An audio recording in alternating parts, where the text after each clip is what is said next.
যে একটা ছেলে মেয়ে নিয়ে একটা কি হয়েছিল, কি টোন কাটাকাটি হয়েছে না কি হয়েছে বলতে পারবো না, কিন্তু শুনতে পাচ্ছি, এটা লোক মুখে শুনতে পাচ্ছি। তো এটা একটা ভুল বোঝাবুঝির কারণে পুলিশের সঙ্গে একটা ধস্তাধস্তি হয়েছে। আচ্ছা, এখন সেটা প্রশাসন বুঝবে যে কীভাবে কী করতে হবে, সেটা প্রশাসনের ব্যাপার। সেই সভা হচ্ছিল এটা শুনেছি, কিন্তু কোথায় হচ্ছিল এটা বলতে পারবো না। আচ্ছা। সেই সালিসির সময় নাকি মারধর করা হচ্ছিল? শুনেছি কিন্তু দেখিনি।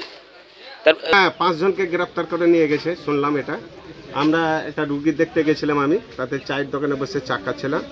সেই সময় দেখলাম যে 3টা বোলেরো, একটা ফোর্সের গাড়ি গেল, সেই গাড়িতে করে 4-5 জনকে উঠিয়ে নিয়ে গেছে। এই ঘটনাটা কি হওয়াটা কি কাম্য ছিল? না, এরকম ঘটনা কাম্য নয়, এটা খুব অন্যায়, মারাত্মক অন্যায়। এটা আমি তো বলবো যে যারা এইসব করেছে তাদের উপযুক্ত শাস্তি হওয়া উচিত। পুলিশকে হেনস্থা করার জন্য আপনার নির্দেশই নাকি হয়েছিল, বিচার চলছিল তখন? মিথ্যা কথা বলছি, পরিবারের লোক অভিযোগ করছে তো। একদম মিথ্যা কথা বলছি সরাসরি। যদি আমি এই কথা বলে থাকতাম তাহলে আমি পুলিশের সহযোগিতা করতাম না কাউকে। তো পরিবারের লোক যেটা অভিযোগ করছে যে আগে বিচার হবে, তারপরে পুলিশ উঠিয়ে নিয়ে যেতে হবে, এমনটাই জানিয়েছিলেন আপনি। আর আপনি নাকি বলেছিলেন গ্রামবাসীদেরকে যে পুলিশের গাড়িকে ধরতে। সরাসরি মিথ্যা কথা বলছি এগুলো, একদম সরাসরি মিথ্যা কথা বলছি। যদি আমি বলতাম তাহলে পুলিশের আমি হেল্প করতাম না ওখানে।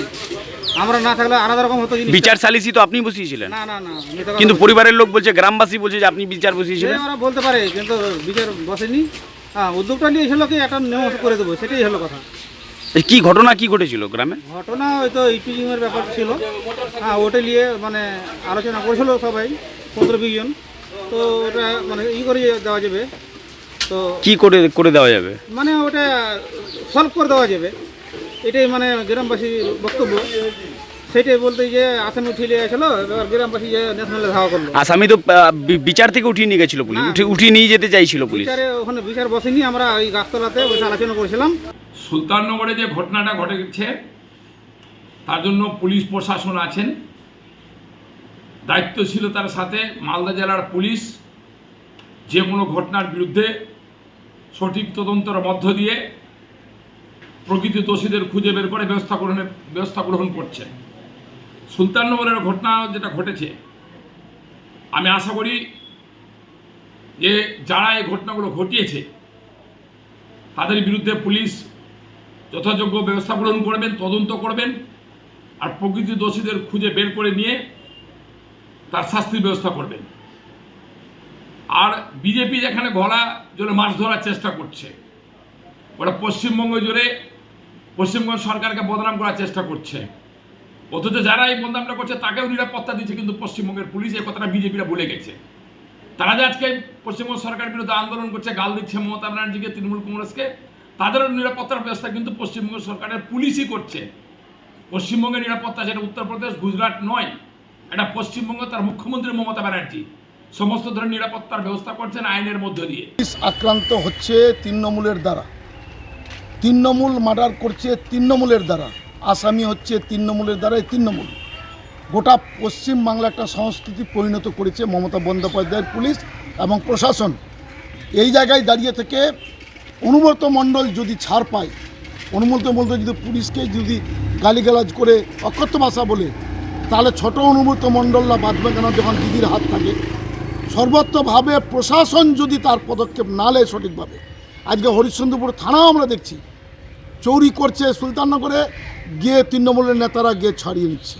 তো তৃণমূল যেখানে চোর সেখানে, তৃণমূল যেখানে পুলিশের মার খাবে সেখানে। আর তৃণমূল যে তলাবাজিটা করছে এর সাথে, তৃণমূলের সাথে ব্লকে হচ্ছে বিডিওরা হয়ে যাচ্ছে তৃণমূলের সভাপতি, আর থানাতে হয়ে যাচ্ছে আমাদের আইসিরা হচ্ছেন সভাপতি। স্বাভাবিক তৃণমূলের নেতা নেত্রীর সভাপতি দলের অনুগত থাকলে এটাই হওয়া স্বাভাবিক, এটাই হচ্ছে।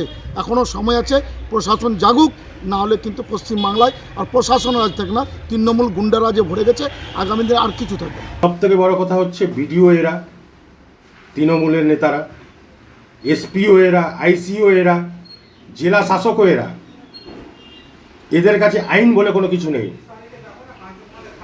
না এরা আদালতকে মানছে, না পুলিশ প্রশাসনকে মানছে, না বিডিও প্রশাসনকে মানছে, না বিএলআরও সাহেবদেরকে মানছে, কাউকে মানছে না। এরা বলছে আমরাই সব কিছু, আমরাই হচ্ছি দলের কর্মী, দলের সম্পদ, নেতা মন্ত্রী যারা আছে তারাই নিজেকে এসপি ডিএসপি সব মনে করছে। এই যে বিচার সালিসির ব্যাপারটা, অধিকারটা কে বা কারা দিল তাদেরকে? একজন মহিলাকে অপমানিত করা হলো, ইপটিজিং করা হলো, সেই মহিলার বিচার সালিসির ব্যবস্থা করে দিবে তৃণমূলের নেতারা? তাহলে আইন ব্যবস্থাটা কোথায় গিয়ে দাঁড়িয়েছে ভাবতে হবে।